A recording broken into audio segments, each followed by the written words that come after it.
Hey, let's welcome in our co-hosts as they return from the first segment, the Admiral Bill Stubblefield, former president of the Berkeley County Commission as well. Billy. Rob, great to be here. Great to have you here. That's all I'm going to say. I'm not going to say anything more. I'm not going to hijack your program. Yes, you are. New York Times best-selling author John Gilstrap, retired firefighter safety engineer. Good morning. Not saying you're going to say more is actually saying more. You realize Exactly. that, right? I realize that, John. But Rob's not aware. He's not picked up that subtlety. My pledge is to say less this year. Alonzo Perry is back in the Mike Carl seat. Appreciate you filling in again, Alonzo. Good morning to you. Good morning, Rob. Former D.C. operative in Congressman Riley Moore's staff. That Alonzo sounds a little Perry. too fancy for me. And you can always pick out Alonzo in any crowd. He's the one that's natty and appropriately dressed. Very good He looks dresser. nice. Very good I dresser. appreciate that, Bill. And U.S. Army, I believe it was, right? Veteran of the U.S. Army. Correct. I was an infantryman in the Army. And via telephone, Joseph Joey Torts Ferretti from Georgia this morning, Joe. Yes, where it's going to be in the low 60s today. Sorry, Low fellas. 60s. Burr. Low 60s tomorrow will be the speed of the wind as it rolls through the eastern Panhandle. Jeez. Yeah, I saw the forecast. I need to travel up to Pocahontas County, and I think I'm going to take my time. Probably a good idea. And making his debut in the Larry Schultz seat this week while John Doyle is in Charleston, Norwood Bentley. Norwood, good morning and welcome. Good morning, all. I understand it was Bill Stubblefield who talked you into this. He did broke both my arms, and I'm here. Well, it's good to have you. Well, it's good to be here. For those who do not know you in Berkeley County, give us a little bit of the Norwood Bentley resume. Well, let's see. Don't start with birth, by the way. All right, that was a long time ago. I'll bring it up. I was Governor Rockefeller's appointment secretary, and then became the state liquor commissioner for him. Went to the Navy, spent 4 years there as a linguist, Serbo-Croatian linguist. Oh. And Alonzo, that means you're outnumbered 2-1 with the Navy guys here today. then went to law school. Where'd you go to law school? Morgantown. Mm-hmm. And then went to work for a little firm down in Boone County, Hatfield. It became Hatfield and Bentley, and I was there a short time and established a family and came up to the Eastern Panhandle in 1988 at the request of Richard Douglas, who's now moved on to North Carolina, where he plays golf every day. And what was your last job here in Berkeley County? After I left Bowles Rice in 2007, I think, I went to work as a lawyer for the county doing their civil work. Berkeley County. And worked for Berkeley County until 2020 and retired from there. Well, welcome to the show, sir. I'm glad to be here. Glad to be here. You picked a great day to be here, too, because this is National Bubblegum Day, in case you were wondering. It's also National Give Kids a Smile Day, and it is National Pay a Compliment Day. So, Bill, may I say that you're looking great today. Rob, you are a most kind, observant individual. You mentioned Norwood being a linguist. I think that's the reason on the show, so he can interpret what I say. It's my job. Can you translate Tennessee? I've been trying for a long time. Like Bill's French teacher back in the day. All right, let's start off the day with Joseph Joey Torts Ferretti via telephone from the great state of Georgia with issue number 1. Joe. You know, with Norwood being a linguist, I can attest to the fact that as a defense lawyer, he spoke a language that I never did understand. Rob, I wanted to start this morning talking about the ICE activities that are now, yes, you're now gearing up in West Virginia. But underlying all this is, I think, an important issue, which is going to really be central to my question. And I want to focus on the condition of the regional jail system in West Virginia. The latest information we have, and this comes from the Department of Corrections in the state of West Virginia, we are currently at 600 individuals over capacity in our regional jail system. It ranges from the Eastern Regional Jail and Southern Regional Jail, which are about 40 or 50 over capacity, to the Northern Regional Jail in Moundsville, 100 over capacity, and the North Central Regional Jail in the center part of the state, 260 over capacity. For a long time in West Virginia, jail conditions have been a real sore spot. In fact, it was just a couple years ago that the state lawsuit was settled for millions of dollars due to conditions in the Southern Regional Jail. And there was another lawsuit that was filed regarding understaffing in the jail, and that was what prompted Governor Justice to surge 300 National Guardsmen and women into the jails to help operate them. It's a condition that still exists today. And, of course, our history in West Virginia is such that we have a jail, an infamous jail in Moundsville, which now serves as a museum because of a ghostly and ghastly history up there. And by the way, in the last decade, per capita, West Virginia is the deadliest prison and jail system in the country. Now, under that is kind of the context of what's going on here with ICE. As we can imagine, ICE is starting to pick up people in West Virginia. And recently, I think that number was estimated to be 650 detentions so far and counting. Unfortunately, as we've seen in Minnesota and elsewhere in the country, ICE continues to pick up people who shouldn't be detained. In fact, our federal judges in West Virginia are now starting to order releases of these various individuals. There was a guy on I-77 southeast of Charleston who was picked up because his paper license plate was obscured in the back of his vehicle. They pulled him over and they questioned him and detained him. Judge Johnson in the Southern District, who was a George Bush appointee, recently ordered the release of this individual because, yes, he was an immigrant here, but he has a work visa. He has a North Carolina driver's license. He pays his taxes. He has a wife and kids in North Carolina. And just 9 days before they detained him in West Virginia, he had a hearing, a removal hearing, where the removal proceedings were dismissed against him because of his work status. In other words, he had legal status to be here, yet he was thrown into our jail system. The other federal judges, Judge Goodwin and Judge Chambers, have also recently ordered the release of individuals who have been picked up by ICE for very similar reasons. These people don't deserve to be detained. They have legal status. So I guess my question this morning is this. We've seen the governor give a full-throated support for ICE. He has ordered the state police and state law enforcement officials to comply with ICE to assist them in the process of picking up immigrants, detaining them if necessary. My question is, shouldn't it be the case here in West Virginia that if we are going to detain these human beings, that we at least have the capacity to do so, and that we don't subject them to some kind of cruel double jeopardy where some of these folks are going to be unlawfully and improperly picked up and detained and then thrown into a incarceration system which is probably, charitably speaking, inhumane. That's my question this morning.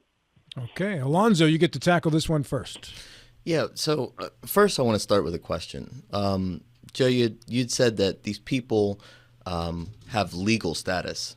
Is that correct? You said yes. Yes. And yes. so they were improperly detained.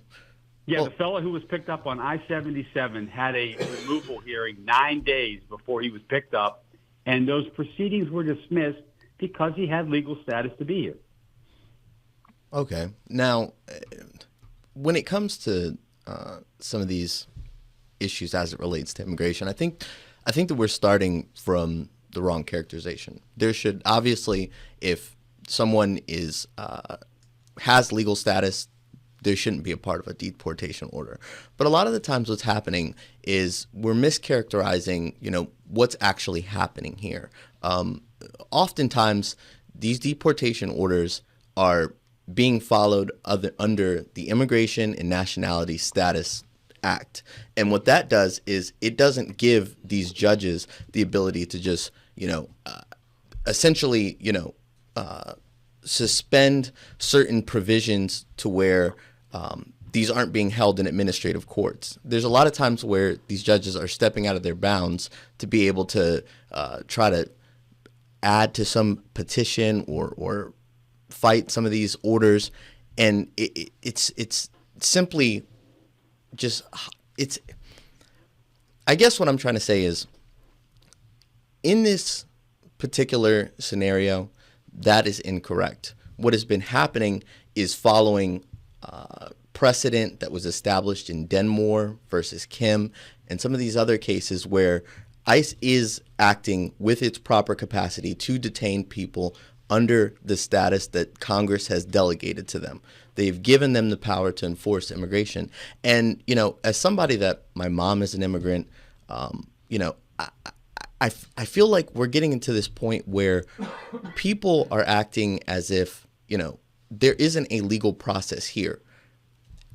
People are violating the process, and it is hurting our hospitals, our school systems. It is not a victimist crime. It is not egalitarian to say that people that are crossing the border illegally and not capable of going through the citizenship process, which was one of the cornerstone moments of watching my mom become naturalized. We are acting as if this is not a coherent or clear structure of what needs to be done. And the American people voted for this.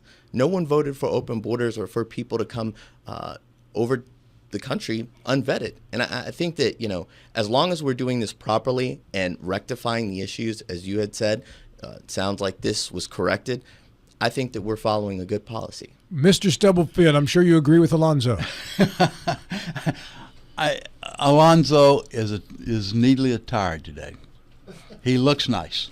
Maybe we should let it go with that. But I won't. Was that a bless your heart? That was a bless your heart. That's exactly right. Yeah. Yeah. Alonzo said we voted for this. I think if we had the election today, you'd find a lot fewer people would vote the way they did a couple so years so ago. You look at the polls, 70% of the independents say they have regrets of the vote. They have regrets of the way that the ICE is conducting their role. Within that are a sizable number of Hispanics that also have regrets. So when you fall back upon that old, I think, overused cliche, well, the American people voted for it. American people are very time fickle. They may agree with one thing one day, the next time they'll look at something else. So I'm not sure I would buy that argument they voted for it. What I find to be much more intriguing with Joe's question is this imbalance between the activities of incarceration by ICE of the illegal immigrants and our capability of putting them in a safe, humane prison. And Joe has made the point, we do not have the beds there. If you don't have the beds there, what are you going to do when you arrest somebody? You're going to have them on the streets, handcuffed in the parking lot? I think not. Nobody's ever proposed that. But what's the solution? This is one thing. You have two end members that are inconsistent. One, we do not have sufficient beds, and second, we have bought in to housing all those folks been arrested by ICE, and that's totally independent of one's emotion. Is ICE overreacting or not? As I said, a lot of folks, a sizable percentage now, are saying ICE overreacting. But Joe's question was another question, and I think it's very real. Mr. Gilstrap. I agree with much of what Alonzo said. This is the system working. The fact that our jails are terrible, let's care about that for the petty thief and for the drunk driver and for the guy who embezzles stuff out of the church fund and goes to jail. They are all affected by this too. I mean, Chris Rock had it right 20 years ago when he said the solution is to obey the law.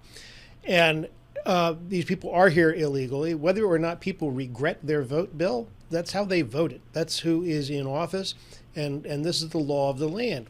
I think it's terrible. It would be horrible to be arrested for something you didn't do, and you have to be detained somewhere. The fact that the jail sucked, but this is the system working. This guy, the fellow on the highway with the bad license plate. It was a very unfortunate 9 days, and I don't want to diminish that, but the system worked for him, and we are in fact deporting other bad guys out of the country, just as the American people voted. What's interesting about this is that the Obama administration deported over 10 million people, and there was no rioting, there was none of this concern, probably because he was a Democrat. Or probably because he was not Trump. And there are going to be bumps in the road. There are going to be ICE officers, ICE agents, whatever they are, who go too far, and it'll be done in front of a phone, and we're going to see the video out of it. We're not seeing the thousands of ICE arrests or detentions that are happening that go really well, because people, when they're under arrest, they give themselves up and then they move on. That's so I don't. This whole hullabaloo about ICE really goes back to the fact that Democrats don't stand for anything. The Democrats don't have a policy other than, Rob, Orange Man bad. $20 goes into the Rob account again. Ka-ching on the pole. Got it. I think that was almost a stump speech. Gilstrap may be thinking about running for office after all. He'll never get my vote with that. And you live in his district, don't you? Yeah, I do, yeah. All right, Norwood Bentley, is this the system working? You're an attorney. No, the system it works finally. The point is that in this case, as Joe pointed out, this is not the first time that Governor Morrissey has made something happen without having a plan to deal with it. If we're going to do this, if we're going to work with the Trump administration in housing the many detainees, the hundreds of detainees, we should have the capacity to do so in a humane fashion.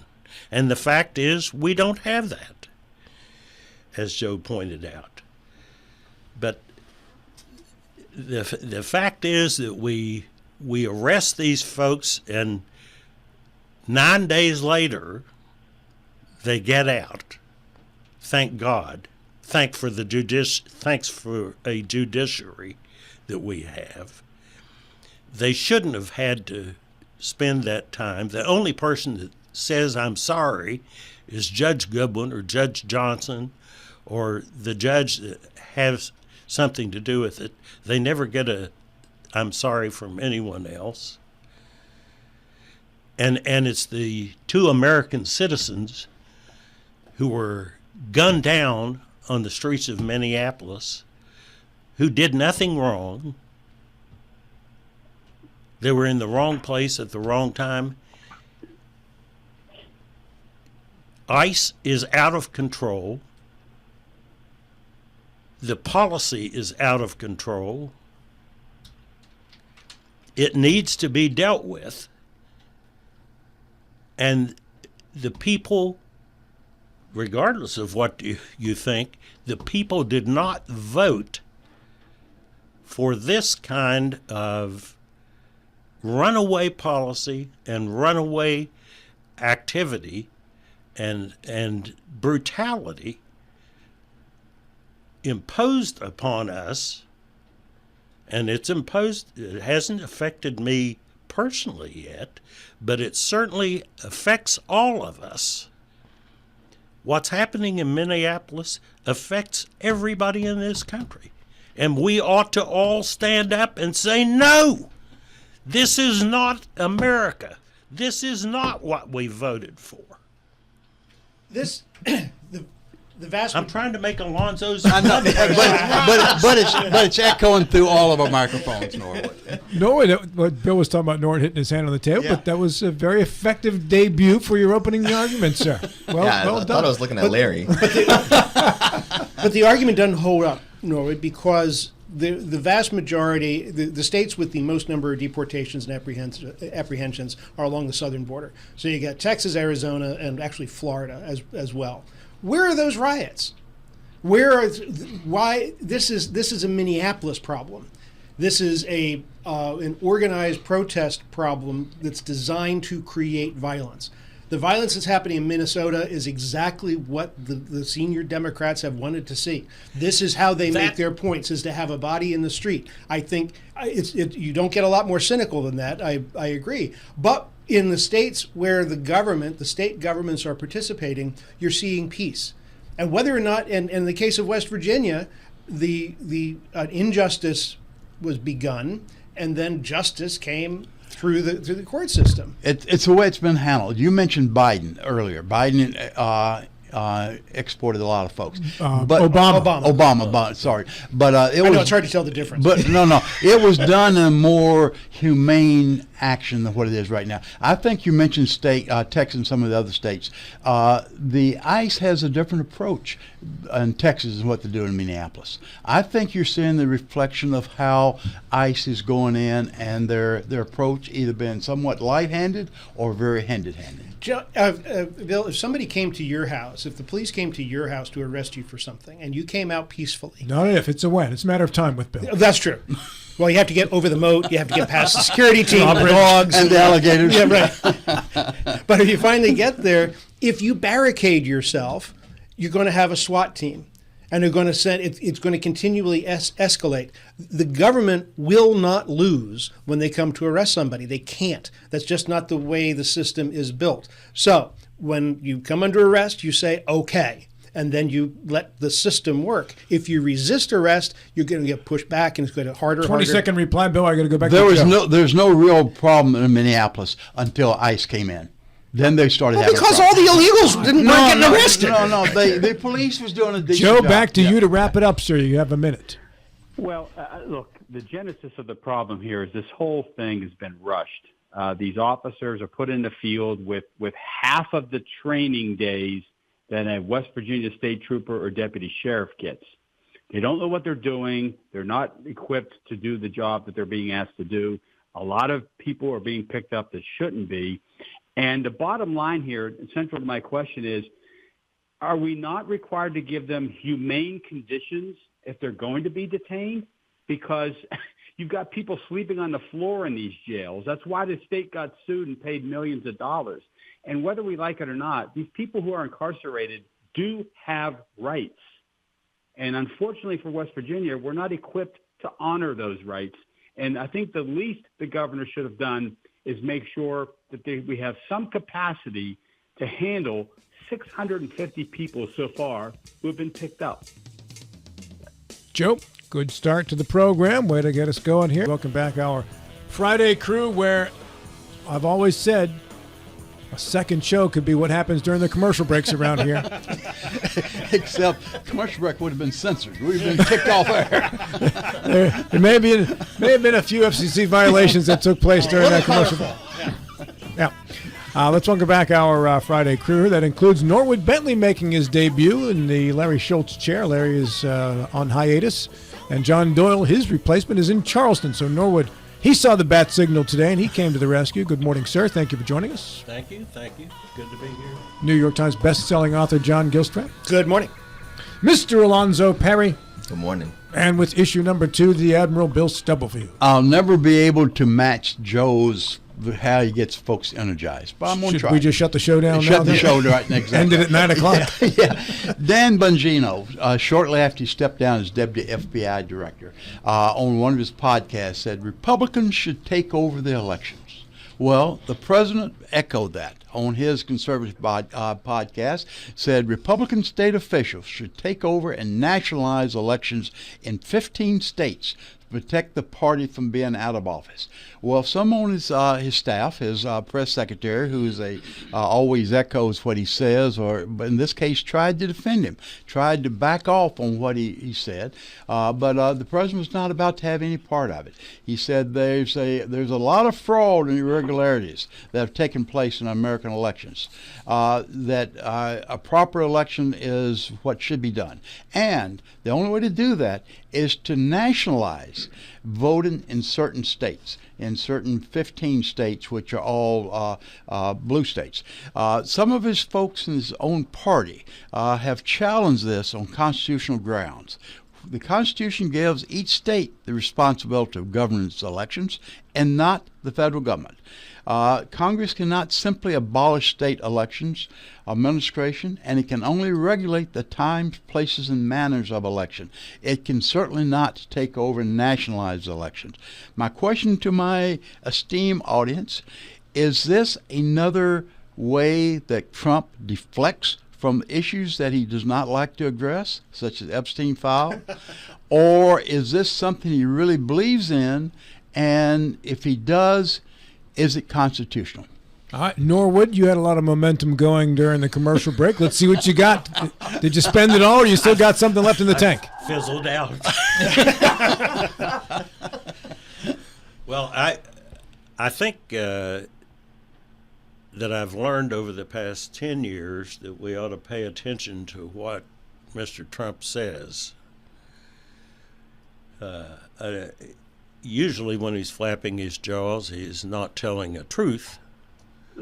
But I think when he talks about nationalizing elections, I think he's talking about suppressing the vote of black and brown people and Democrats generally.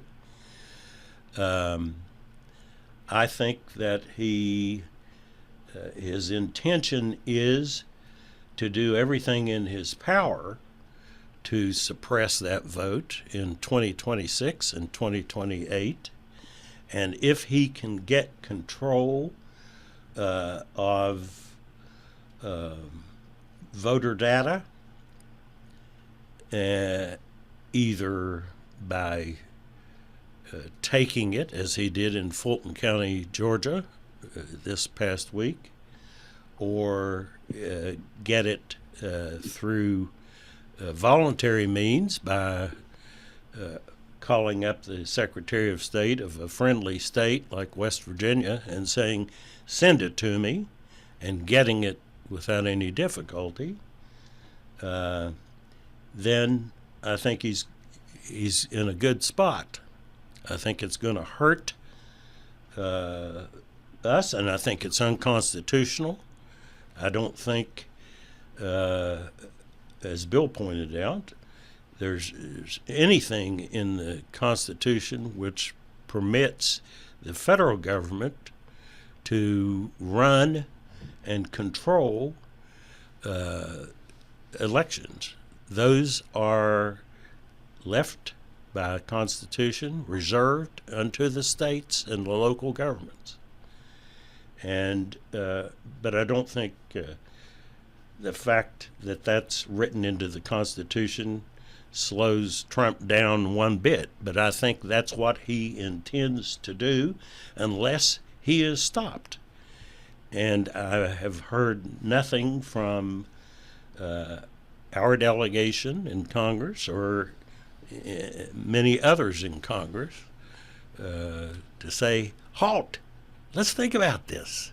Thank you, Norwood. Alonzo. Well, and this is simply because federal law does cover already some provisions as it relates to our elections, right? We have uniform election laws. That's a federal statute. We have laws that prevent from foreign nationals participating in our voting system.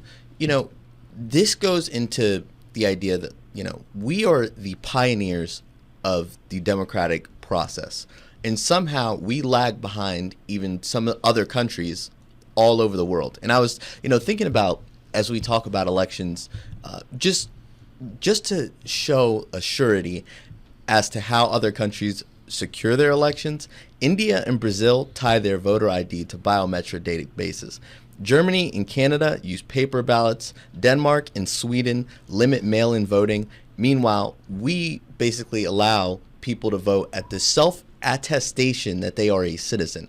That is fundamentally wrong. And I don't think that we have been even clear enough in designating what the parameters of the President of the United States has in making sure that we are keeping, illegal immigrants, foreign nationals off of our voter rolls. We know that they've already changed apportionment just by having large populations of them in areas. That's what led to even West Virginia losing a congressional seat. So, to act like the administration should have nothing to do with elections is just, it's gobsmacking, to be honest. But these folks don't vote. They do vote. No, they do not. No, but They they're do vote. counted in the census. They're counted in the census. But that's counted in different the than census. voting. That's which different skews than them. vote. Which skews them. Yeah, and here's the thing. So if you live in Maryland, if you're an illegal immigrant, you can go over to the DMV and you can still get an ID. All they ask you at the DMV is whether or not you're a citizen. You can say yes, you can say no. There's no audit process. And this is why the Republicans have been promoting the SAVE Act, because what they want to do is make sure that people that have identification and are participating in, our experiment of self-government here, that they're legitimate. And so we're falling through the cracks, and we aren't allowing ourselves to actually make sure that our elections are as clear-cut as they are. Democrats should want this. Republicans should want this. This is good for the country overall to make sure that, there is no question as to whether or not our elections are secure or not. Mr. Ferretti. Well, the only one raising the question is the president. In fact, it was his administration who said that the 2020 election was the most secure in the country's history. And, of course, that guy got fired because he spoke the truth. But the bottom line here is this is a solution in search of a problem, the age-old situation with the president throwing up straw men and trying to knock them down.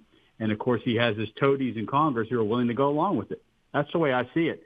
But here's the danger. His spouting off about these problems with our elections is creating real problems, and it's going to be a self-fulfilling prophecy. Half of all counties in the western states of this country have lost their chief elections officials who served in the last election. They don't want to deal with this crap anymore. Secretary of State Warner in West Virginia, I think just on the radio show here the other day, said that 52 out of 55 counties in West Virginia are way short of having the requisite number of poll workers. Again, these people don't want to deal with this. And the reason is because of all the rancor that's stirred up on Pennsylvania Avenue. And that's going to become a self-fulfilling prophecy then, because now we're going to have the administration of these elections called into question because we've lost the experience, the knowledge that goes with these experienced poll workers. They're gone. And you're going to have a bunch of neophytes in there who don't know what they're doing, and problems will occur only because the president continues to jawbone this issue. So he'll get what he wants, which is a mess, but it's one he's created. I just want somebody somewhere to come up with some evidence of all these problems they cite with our election system, because I've yet to see it. But even in Georgia, where they've sent, FBI to collect certain voter registration information. All they're doing is vetting that process. I don't understand why. No, that. They're not. No, they're not. They're mining that voting. They're mining those votes. They want to know where these people vote. They want to know what precincts Trump lost. I think they want to know whether they're legitimate voters, which I think that the federal government has jurisdiction That's been to looked be able at to 3 check. or 4 times, and every time they said they were. How are you supposed to enforce whether or not foreign nationals are voting in your elections if we can't even check the voter registration data without there being some question of impropriety?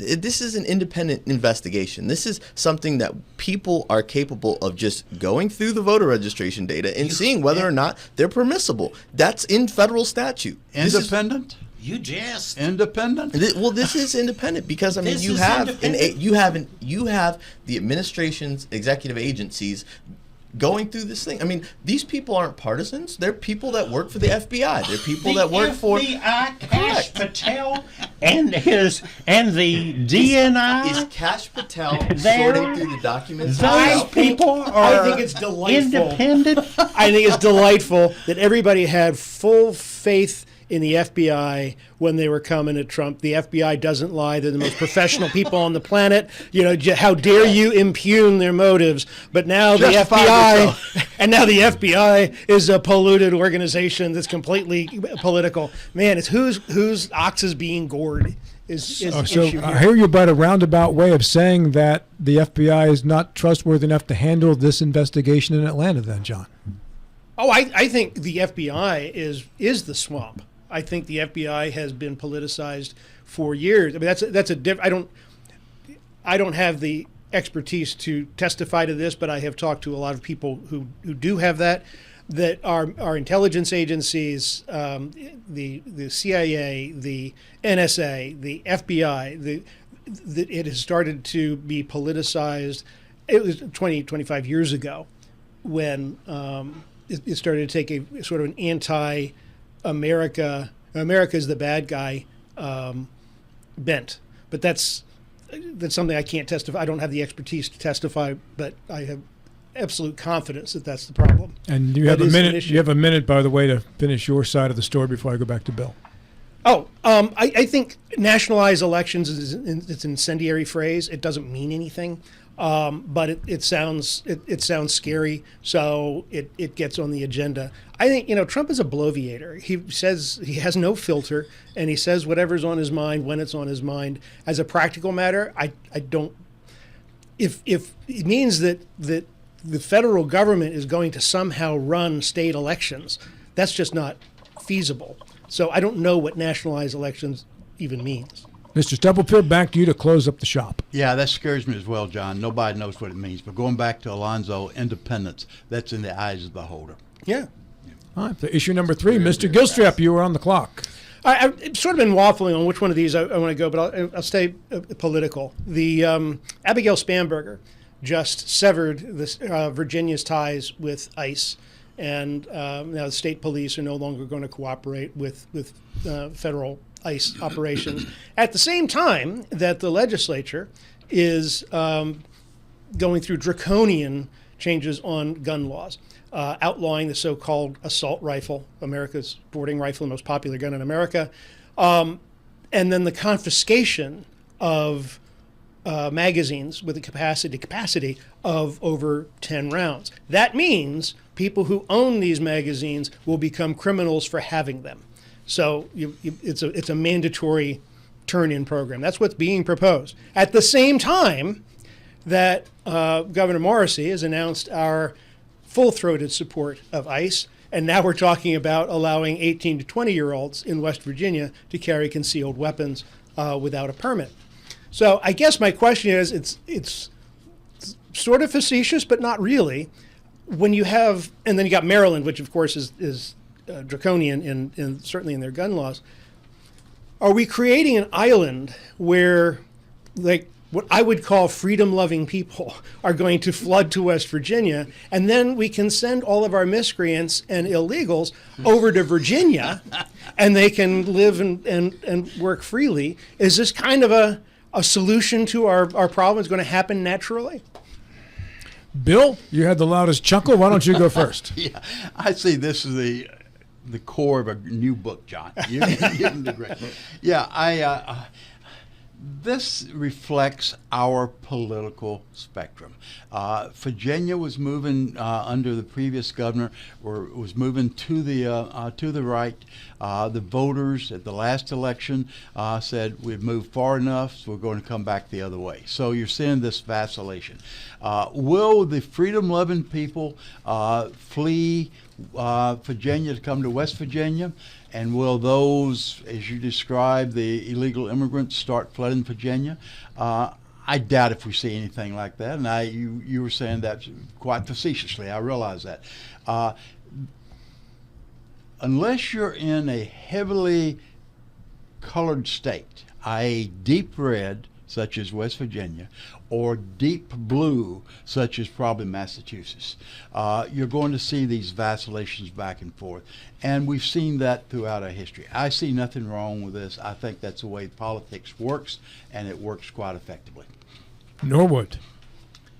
Well, first of all, I think what Governor Spansberger did was not just say no ICE. She said to her state police and her police enforcement agencies, we're not going to have these contracts that allow, as Governor Youngkin did, allow the ICE to come in and take effective control and supervision of the Virginia's police forces when they wanted to do whatever they told them to do.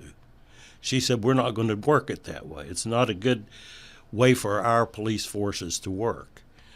She has said, we will work with ICE if they have warrants and there's a need for us, Virginia, to work with them, to help them do their job. But we're not going to allow the federal government to come in and take effective control and supervision of our police forces at their behest. They're going to come to us and prove the point that they need our help. That's what she's done. Whether or not that's going to result in what you suggest might happen, and I think you did it in jest, I don't know. Mr. Perry. Well, yes, John, I do think that people are going to leave the Soviet Republic of Virginia to move over. That's why I came here. That is why I came to Virginia. And I think that this is obviously, Virginia, places like New York City, they're going to be test cases for some of the most radical of the Democrats' policies. I mean, we've seen some of the things that their legislature has already started to propose that is just wild. I mean, listen, when we talk about not cooperating with ICE and creating these structures, what we're not talking about is how, it's not just the janitor that was, nice and working at the local school. It's the most violent and vile individuals as well. It's the same people that, gunned down our National Guardsmen. That was an Afghan illegal immigrant. I mean, this is the to sit here and to try to say that we should break the constitutional order because we don't like the way something looks, that we should not follow federal law, which was enacted by Congress to act in a certain way, to have sanctuary cities and create environments where people that, once again, are also going to have their hospitals filled, their schools filled, the jails overflowing. We are not being serious about having individuals that are being responsible in their leadership positions. And I think Spansberger is going to create a lot of material that's going to start to change the trajectory of what people assume that the midterms are going to show. Mr. Ferretti. Well, is it simple enough for me to say that that's what Virginia voted for, so it's all good? Oh. That seems to be an argument. But here's the bottom line. The 10th Amendment to the Constitution allows the states to decide on their own to what extent they're going to cooperate with the federales in terms of the enforcement of federal law. That's the 10th Amendment to the Constitution. Now, Spansberger, and I watched her interview last night on television, she was concerned about these 287G agreements that are contracts that the federal government's handing out to state and local law enforcement officials across the country, where you enter into an agreement to assist ICE in its enforcement activities, and you're under the direct supervision of the federal government. That's what Norwood was talking about. And Spansberger said, look, what we have found is that when our state law enforcement officials are essentially deputized by the federal government, immigrant populations, people who are legal citizens of this country, are fearful of calling state and local police because they now consider them a part of ICE. So those folks are afraid to even ask for the assistance of law enforcement because of the implications of these people, these local law enforcement people working for ICE. That's an untenable situation. Those people should be able to call the police without fear. And so she said, as the officials in Minnesota said, look, we have to have a clear line of demarcation here. We have local law enforcement, which will be enforcing state law, and the feds can come in and do what they're doing with ICE. That's what the concern was with these agreements, and that's why Spanberger said those agreements are null and void any longer in Virginia. And I applaud her for that, because they looked at this, they got input from the local law enforcement officials and determined there was a problem, and this was the remedy. Back to you, Johnny. To answer your question, yeah, Joe, that is what the people voted for, and this is what they're going to get. That's absolutely, exactly right. This is what she campaigned on, and this is what's happening. And as I mentioned before, I voted with my feet back during the who's before Northam. Northam was anyway. Before Youngkin. Before Youngkin was Northam, and I saw everything drifting so far blue, and they were elected, of course, by the large illegal voter populations in the Northern Virginia area. I'm kidding. I know you're kidding. It's a Fox News talking point, John.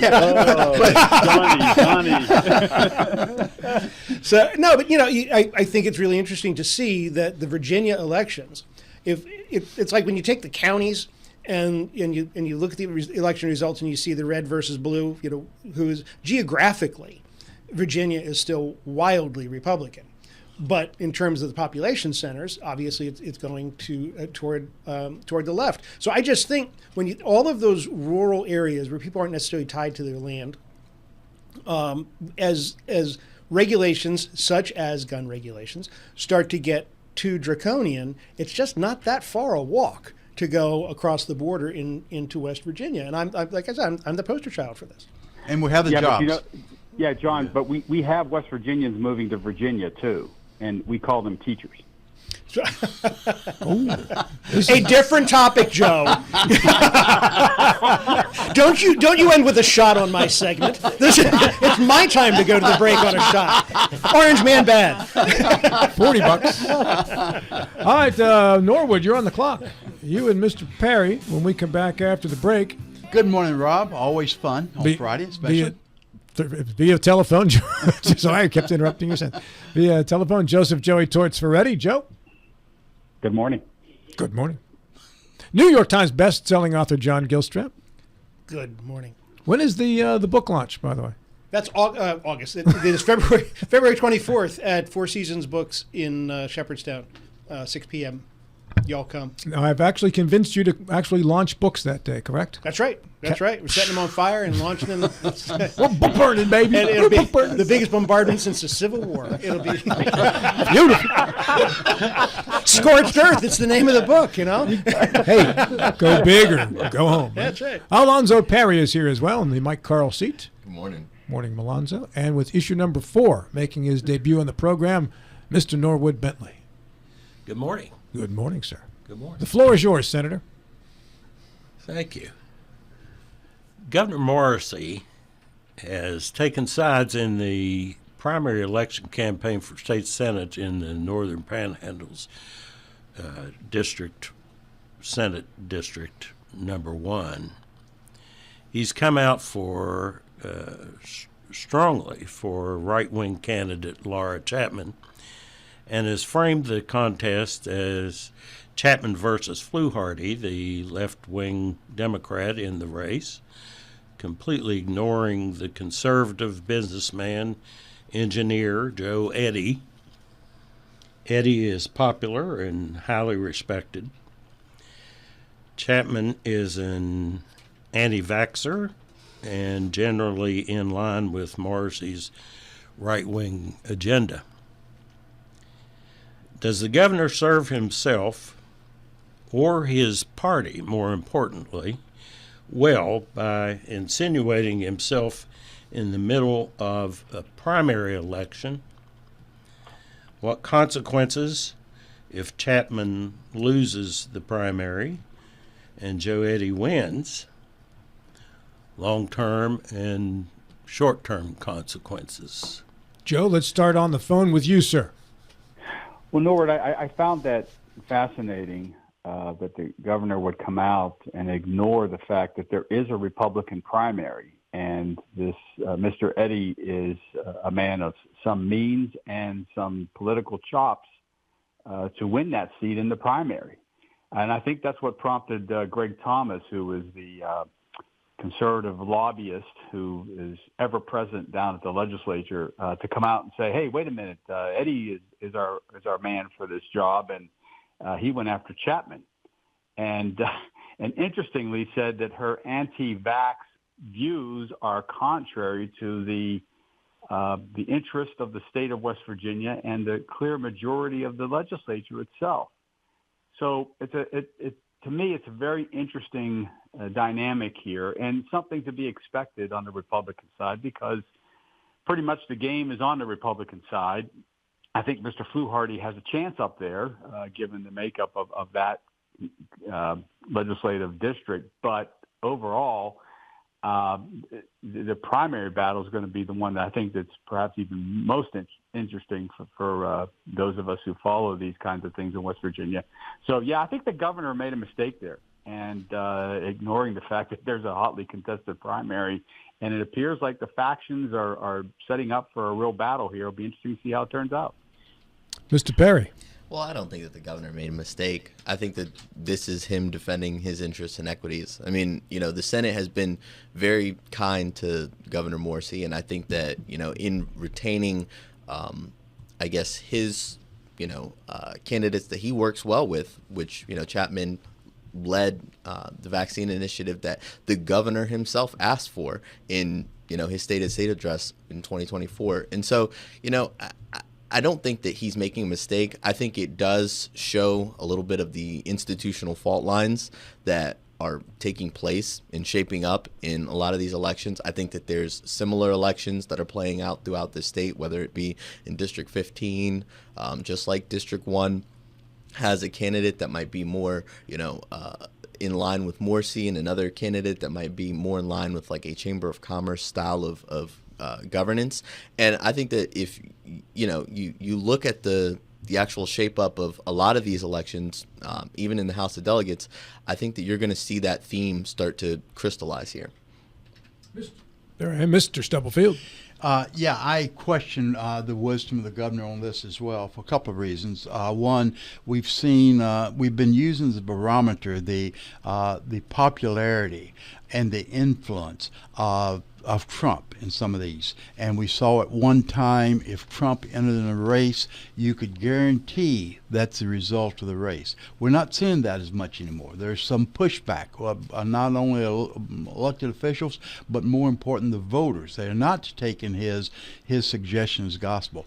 Morrisey, I think, to some degree, is putting his own reputation at stake here. One of the points that he made against Chapman, or one of the points that Thomas made against Chapman, is that Chapman gets the bulk of her money from Democrats, mostly the legal community. That is going to be a strong argument for Eddy if somebody else can be used against her. That's going to be hard to counter. But Chapman also, if memory serves, resigned from the chair. Did she have the health chair? She had one of the chairs. And she resigned because she did not feel she had the support from the president of the Senate. So she's carrying some baggage. And the baggage is going to be laundry's going to be loud and clear for everybody to see. So it's going to be basically Morrisey's popularity against some very compelling arguments for Eddy. So I'm not sure if I'd been Morrisey, I would have jumped into this particular race at this time, or I certainly would not have gotten to a race where the bulk of the funding of the incumbent is coming from the Republican side or the special interest side. Mr. Gilstrap. I'm surprised that this is surprising. In in West Virginia, the primary is the general, right? Because so if the governor is going to weigh in, this is the time to do it. To wait until after the primary seems sort of silly. Don't chief executives always or often throw in favor of one candidate over another? I mean, is this really an unusual thing to do? Because it doesn't smack me as an unusual thing to do. But then I'm not dialed into actually I'm not an apparatchik for politics. I'm not an insider on those things. But just it resonates as a reasonable thing to do. Well, I'll tell you how I look at that. There are those who would say that the West Virginia Senate right now is in disarray, has no real agenda. There's no leadership at the top. And the governor is the logical entity to bring some leadership to that. And it seems to me that his doing this, entering this primary on, you could argue, the extreme side, even if it is his side, does nothing to help him get the Senate back in line. If I were he, I would want to see elected to the Senate some reasonable Republicans who could bring reason and leadership to the Senate so that I could get a program, if I had a program. I'm not sure the governor has a program, but so that I could get something done other than the budget, which I think they're going to end up with, and that's about it this time. All right. Alonzo, did you have a comment before we go to you? Because, I mean, if the Senate presidency is lost, or if you lose, that the way that the apparatus is working in Morsi's favor right now, I mean, it is under threat. I mean, I think that there is, some jeopardy that is happening, because of these elections. I mean, if you look over, there's Fehrenbacher versus Azinger, which is also going to be a really big race over in Parkersburg.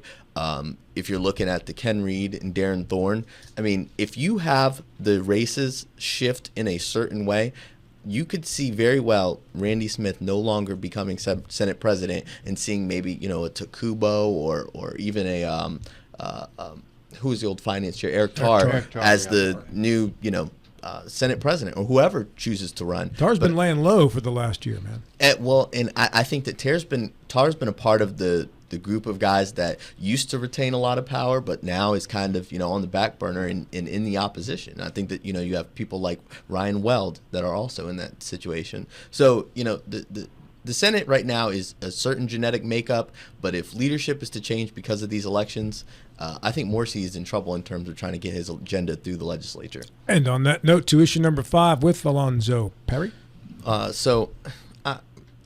Let's move into back into the national realm.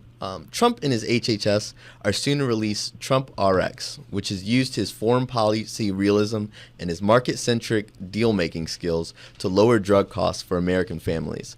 Democrats have long owned the healthcare affordability argument. If Republicans deliver measurable price drops on prescriptions, do they lose that advantage, or does the debate just move somewhere else? Joe Ferretti via telephone. Well, let's see. Trump casinos, Trump steaks, Trump University, and now Trump RX. My guess is, Alonzo, at some point in time, we'll be able to lump all those together. And the reason is this program really doesn't accomplish a whole lot. I've looked at the website, and what it's asking people to do is basically go print off coupons and go purchase your drugs with cash. not utilizing any insurance. Now, the drugs are showing some reduced pricing, but a study is already out now these are insurance industry people, but the study's already out showing that the prices for the drugs that you can pay cash for won't even give you the benefit that using your insurance and paying the copay will provide. And there's other sites already out there who do this function. Cost Plus Drugs, the Mark Cuban website, GoodRx is another website where you can get drugs with discounted coupons. So this is nothing new, and in the long run, I don't expect it to move the needle very much. Drugs are approximately 9% of the total healthcare costs borne by citizens in this country. And given that this is somewhat redundant to other programs out there, I don't see this amounting to much. And I think, again, it's going to be a Trump University situation. John Gilstrap. I think if it works, it's something to hang his hat on. And if nothing else, he gets to say that, hey, I tried, right? Now, I'm on the Trump RX website, and it makes me laugh that the primary image is of the United States, and it's gold, right? Of course, it has to be gold. But what the price comparisons they have on here are significant. I mean, it reduced by 80-90% the price of drugs. But I agree with you, Joe, that there are such programs that are already out there. None of them have the Trump name on it. If it fails, it won't matter, because I tell you what, even I'm here to commit that I will never vote for Donald Trump again. So. Yeah, you may get the chance yet, John. No, it's not going to happen. I wouldn't dismiss that so quickly. So if it works, he's got a legacy to go with his name on the Kennedy Center, which apparently is going to get torn down now. Shut down for 2 years. And then, if it works, it works. If it doesn't, it doesn't. I don't. I see an upside. I don't see a downside. Billy. Yeah, Joe, like you, I've done a little bit of research on this. Thanks to Alonzo prompted us, this is going to be a question. And the sources I went to were not from the insurance side. They were scholarly papers from, I think, University of Washington. And the arguments they made, who benefits? Only those folks that are not typically covered by insurance. And those patients that already have high income and pay cash for medication. Again, for those medications not covered by insurance. They mentioned Botox, they mentioned fertility treatments and the like.